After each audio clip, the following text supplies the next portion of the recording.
Ang gagawin natin ngayon mga boss, dito sa ating MIG welding machine, bubuksan natin para makita na rin kung ano ang mga parts nito sa loob, at para na rin malinisan dahil medyo matagal na ito. Tsaka yan mga boss, kung mapapansin nyo, kailangan na talaga siyang linisan. At makita natin kung anong nasa loob ng MIG welding machine.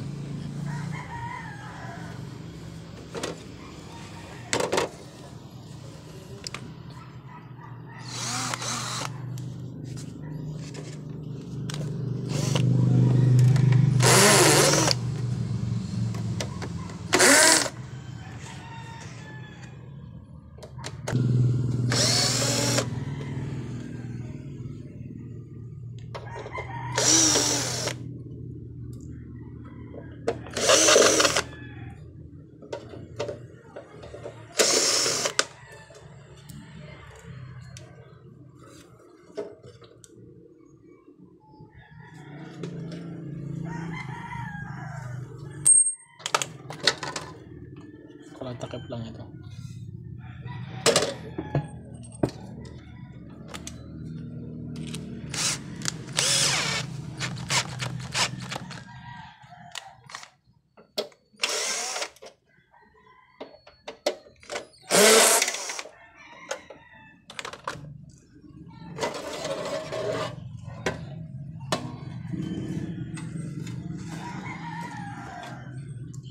Yan po mga boss ang nasa loob ng ating MIG welding machine.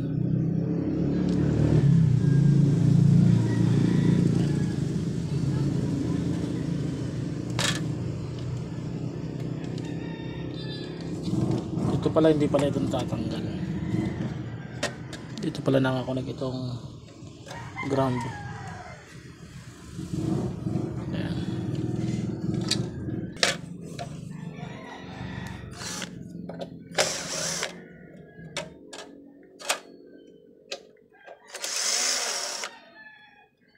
Sir pala ito.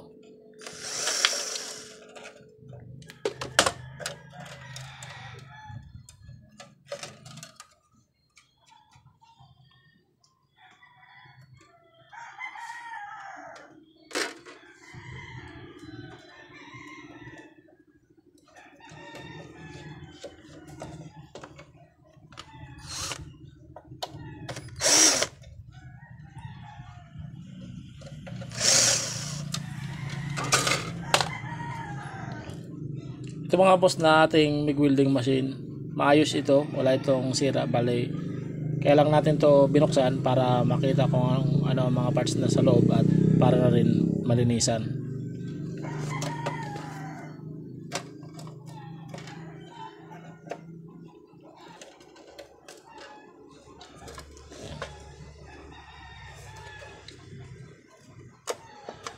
Ayan po mga boss ang nasa loob ng ating MIG welding machine.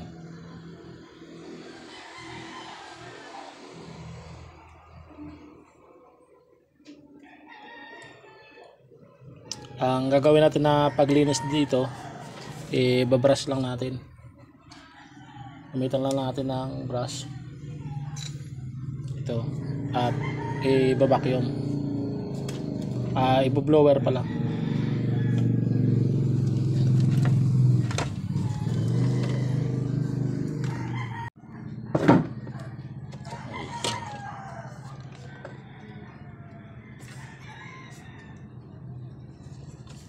Dalawa ang kapasitor na 400 volts. Ito kapasitor, ito naman transistor. Ayan.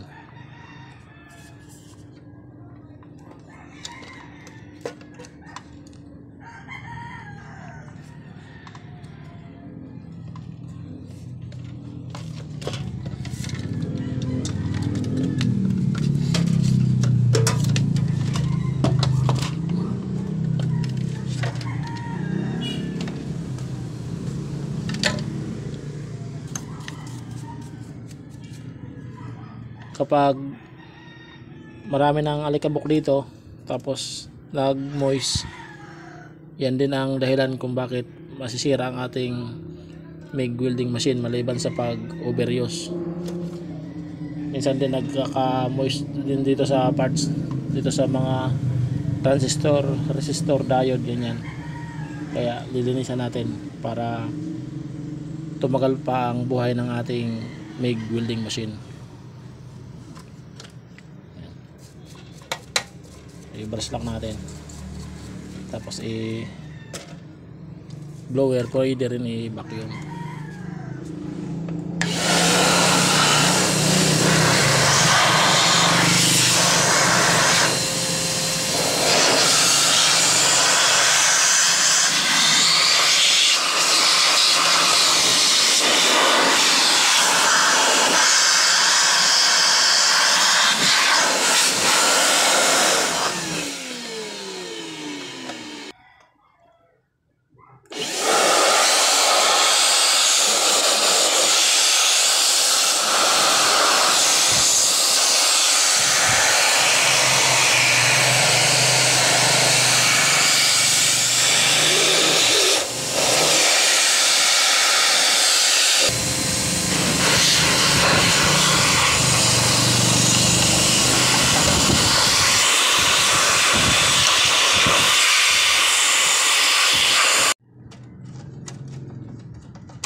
Ay, baliktad.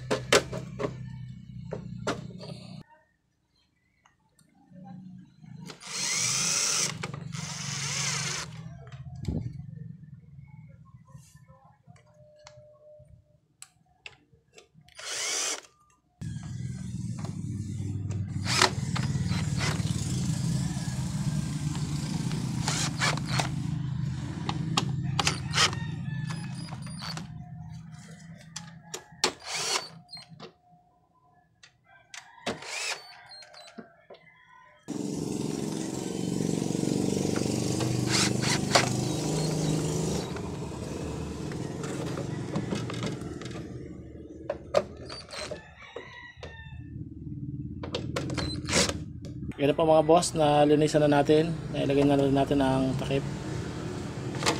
Yan po mga boss, maraming salamat sa panonood sa ating video.